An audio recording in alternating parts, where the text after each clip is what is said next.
L'évolution d'un Elohim par l'Elohim de la paix. L'évolution des Elohim se réalise à travers le royaume élémental, El et mental voulant dire esprit de Dieu. Nous avons tous commencé notre carrière à des époques différentes comme de petits êtres élémentaux appartenant à différents systèmes et galaxies. Je fus l'un des élémentaux qui suivirent l'ordre exact de la création. Vous avez vu cette lumière universelle élémentale qui remplit l'atmosphère? Ces petits électrons ne semblent aller nulle part, ils papillonnent au soleil de ci et de là. Voyez-vous, lorsque quelqu'un vient d'être créé par Dieu, il dispose de la liberté totale juste pour se faire plaisir.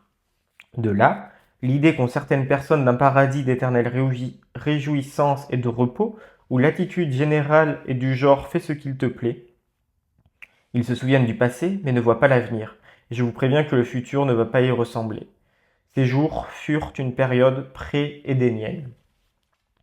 Il y a longtemps, très longtemps, je fus l'un de ces minuscules élémentaux, passant d'une chose à l'autre dans mon univers, et chaque fois que l'envie m'en prenait, je m'attachais à quelques rayons de lumière projetés par quelque être dont j'étais à peine conscient. Parfois, je courais sur un grand rayon de lumière destiné à faire partie d'une étoile ou de quelque autre charmante création divine.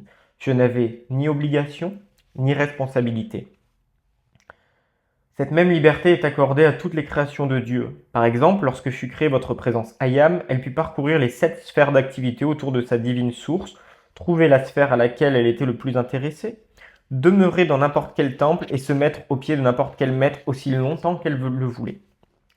Les anges disposent d'une liberté similaire. Lorsqu'ils sont créés pour la première fois, ils s'ébattent dans la gloire et dans la lumière du corps de Dieu, et plus tard, ils deviennent une parcelle des vertus de foi, d'espoir, de charité, ou de quelque autre vertu divine, comme ils le souhaitent.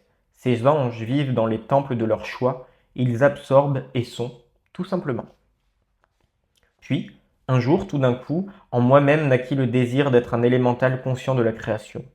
Lorsque cela se produit chez n'importe qui, cela veut dire que l'activité du premier rayon, la volonté de faire, est née dans cet être. C'est ainsi qu'il en fut pour moi. Alors, je cherchais quelqu'un que je connaissais et qui put me dire quoi faire, et lorsque je le trouvai, il me dit que si je voulais bien aller à un certain temple de la nature, je pourrais apprendre à construire une forme, peut-être une fleur. Pour ce faire, en compagnie d'autres ayant la même intention, je dus apprendre à conserver la forme pensée qui nous était montrée sur l'autel par le Deva président, notre instructeur. Après m'être enrôlé comme étudiant dans ce temple de la nature, ma première tâche fut de construire une fleur jaune à 5 pétales. Je ne l'oublierai jamais. Oh, nous devions bien être quelques centaines dans cette classe, tous aussi responsables que moi. Nous pouvions entendre une musique exquise provenant de l'extérieur, l'air était si agréable et frais, hors des fenêtres, de merveilleux êtres de lumière passaient dans l'atmosphère, et garder le schéma de cette fleur était devenu, croyez-moi, si monotone. Cependant, le Deva se tenait devant l'autel, et de lui-même, il extériorisait le schéma de cette fleur que nous devions apprendre à créer. Il essayait de capter nos pensées et de les focaliser sur cette fleur. Bientôt, je trouvais que la volonté de faire n'était pas suffisante et que 6 autres étapes de création devraient suivre pour parfaire l'activité. Alors, tout d'un coup, la perception entra dans mon esprit, je pensais, oui, c'est une partie de la création et perçut au moins ce que le Deva essayait de me faire faire. Jusque-là, j'avais joui de la fragrance, de la couleur et de la symétrie de cette fleur et je n'avais pas ressenti le désir de faire autre chose que cela. En même temps que ce sentiment de perception prenait possession de moi, je fis consciemment une tentative. Oh, cette première figure que j'essayais de créer était certainement déformée. C'était une sorte de carré, elle n'avait pas assez de pétales ni la senteur souhaitée. De plus, dès que j'en détournais mon attention, elle disparaissait. Dans la classe, quelques-uns n'étaient pas très concentrés et papillonnaient encore. Cependant, ceux d'entre nous qui étaient réellement sérieux s'approchèrent des premiers rangs plus près de l'autel. Voilà, nous continuons à absorber l'enseignement, essayons à nouveau maintes et maintes fois jusqu'au jour où finalement la petite fleur jaune apparut entre mes mains. J'en fus tellement heureux.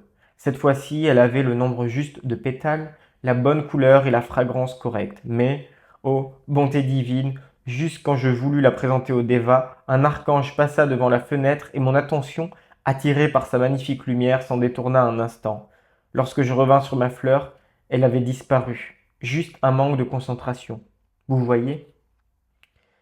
Les Devas ne parlent pas du tout. Ils transmettent tous leurs renseignements par leur rayonnement et, de cette manière, notre Deva instructeur nous suggéra que si nous voulions créer consciemment ces fleurs, nous pourrions accroître la beauté et la perfection d'un printemps sur quelques charmantes planètes que les Elohim en charge de cet astre devaient embellir pour le bien d'une évolution d'âmes vivantes.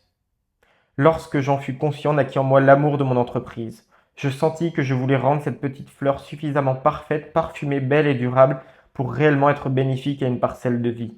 Ce fut le troisième aspect de la divinité, l'amour. Alors je m'oubliai moi-même et ceux qui passaient dehors. Alors je voulus vraiment créer cette fleur et je restai avec elle. Que se passa-t-il ensuite? Je reçus une mission. Les Devas ne confient jamais une tâche à quiconque, même pas celle de devenir une fleur de pommier, avant d'être certain que l'entité concernée consacrera à cette tâche suffisamment de temps pour la terminer. Dans ma nouvelle mission, je crois que nous fûmes à peu près 700 à être désignés pour décorer un grand arbre. Soit dit en passant, ni la fleur jeune que j'ai eu à créer, ni le grand arbre ne poussent sur votre terre. Peut-être le feront-ils un jour.